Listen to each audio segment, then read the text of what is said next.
in the sun-baked maize fields of Mashonaland East, Zimbabwe, where the air hums with the buzz of cicadas, and the scent of dried mopane leaves lingers. Childhood bonds are stitched into the very soil. This is where Tadeo and Simbracia Simba Miranda first met, at 7 years old, barefoot and chasing a stray goat through dusty village paths. Tadeo was the girl with a mind like a compass. Even as a child she'd sit under the ancient mango tree at the village school, poring over exercise books while the other children chased fireflies.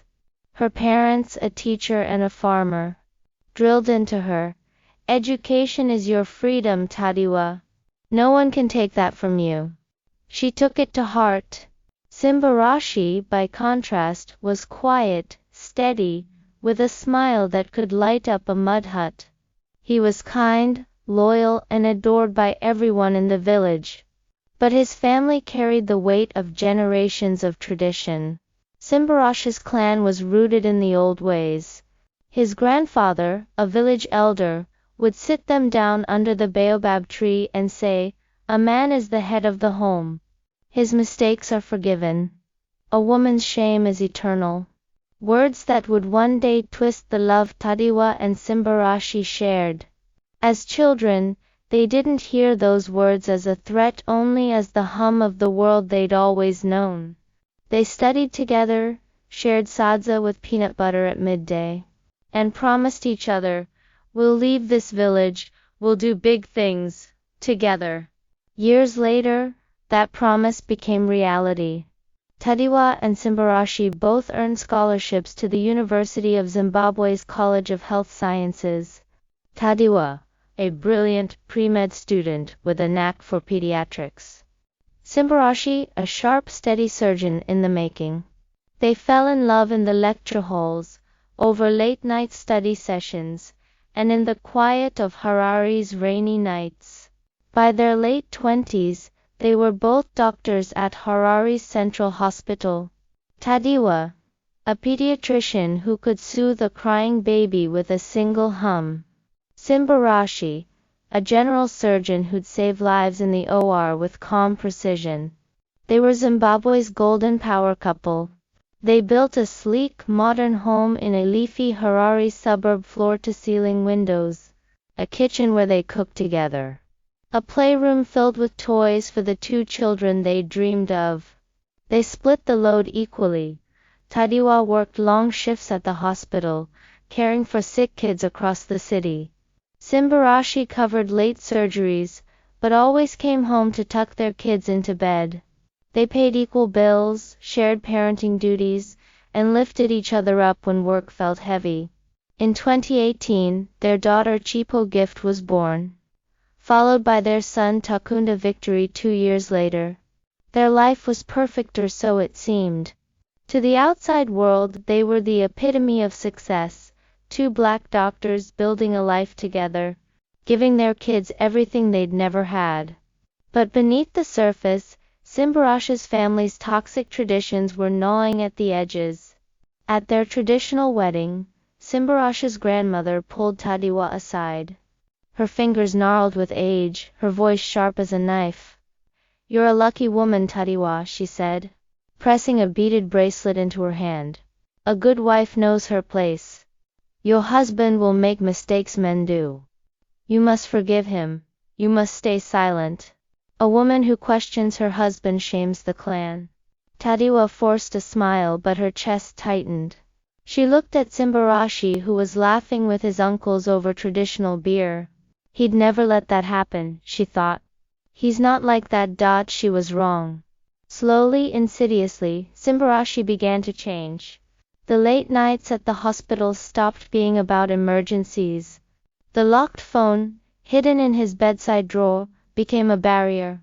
The gentle touches, the I love yous, the quiet moments, they faded. Tadeo noticed first. She'd wake up at 3 a.m. to find him staring at his phone, a smile he didn't share with her playing across his face. She'd ask where he'd been and he'd snap, "Work. Can't you see I'm tired?" Then she found the texts. From a woman named Precious, a nurse at the hospital. "Miss you, duck. When are we going out again? Your wife doesn't understand you. She's too busy with her career. Tadewa's hands shook as she read. She confronted Simbracia that night, their 2 kids asleep in the next room. What is this? She asked, her voice breaking. Simbracia didn't apologize. He didn't even try to lie. It's just a fling, he said, leaning back on the couch like it was no big deal. I'm a man, Tadewa. Men need attention. You're always at the hospital, you're never home. I'm the provider. I should be allowed to have a little fun. The worst part? The village backed him up. Simbracia's parents told Tadewa she was being ungrateful. His aunts whispered that she was too ambitious for a wife. Even some of her colleagues at the hospital nodded sympathetically and said, men will be men, Tad, I won't just forgive him. For the kids. The culture that surrounded her was a noose, a system that let men cheat with impunity. But branded women who spoke out as difficult, disrespectful, or untraditional. Tadewa was a successful doctor, a loving mother, a partner who'd given up nothing for their marriage. But she was trapped, scared for Chipo and Takunda, scared of being shunned by the only community she'd ever known, scared of what would happen if she left. So she swallowed her pain. She wiped her tears. She kept showing up to work, to the kids, to the home they'd built. While Simbracia continued to cheat, emboldened by the knowledge that he'd face no consequences. Months turned into years. The pain in Tadewa's chest became a constant. She'd lie in bed at night, listening to Simbracia snore, and wonder, why is his betrayal okay, but mine would be a sin? Why does our culture let men get away with everything? She reached a breaking point on a rainy night in 2022. Chipo had a fever, and Tadewa had stayed late at the hospital. Simbracia didn't even call to ask how she was. She went to a bar alone, drank a glass of whiskey, and met a man, a fellow doctor, kind, attentive, who listened to her without judgment. It was a stupid, impulsive choice. But in that moment, it was the only way to feel seen. To feel like she wasn't just a wife, a mother, a doctor, she was Tadewa. When Simbracia found out, he exploded. He screamed at her in front of their kids. He called her a whore, a cheater, a disgrace to the Miranda name. He demanded a divorce, full custody of the children, and told everyone in the clan what she'd done. The shame was overwhelming. Tadewa's colleagues whispered. Her parents cried. She was treated like a pariah, all while Simbracia continued to see precious. His infidelity still brushed off as a man's weakness. But Tadewa had reached her limit. That night, she stood in front of him, in their living room, Chipo and Takunda crying in their room. She didn't cry, she didn't shake. She just said, you cheated first, Simbracia. For years. You lied to me. You hurt me. And everyone told me to forgive you because you're a man. I didn't cheat for love. I cheated because I was tired of being the only one who suffered. Of being the only one held to a standard you never met. For the first time, Simbracia was silent. He looked at her, the woman he'd loved since they were 7.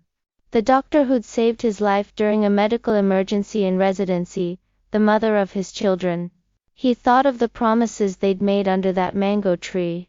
He thought of his grandfather's words, and how he'd twisted them into a weapon.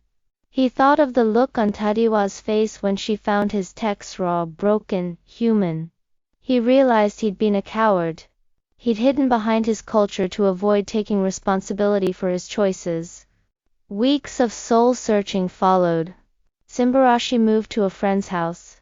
He talked to his grandfather, an old man, set in his ways, but who finally admitted, I was wrong.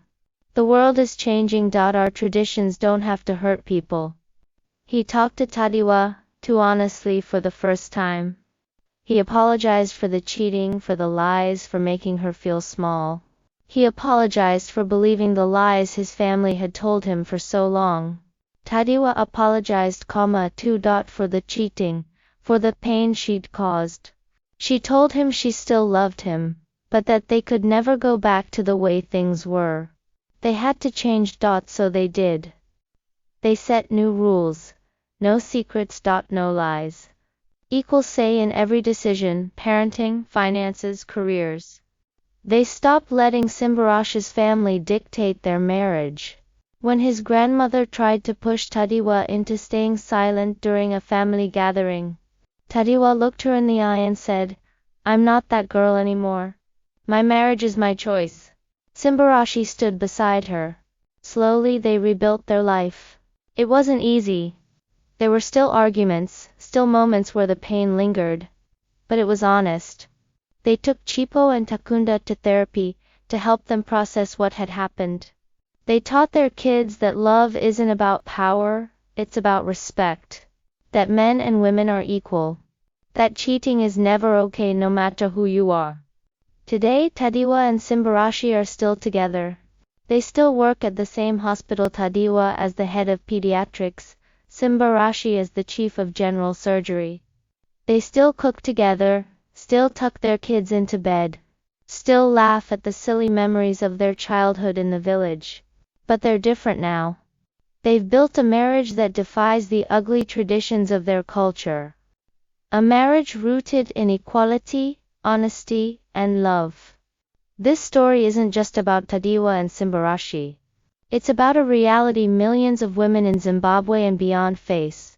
A culture that punishes women for the same mistakes men make with impunity. It's about the pain of double standards, and the courage it takes to challenge them. It's about love that's broken but not lost, and about the choice to build something better, together.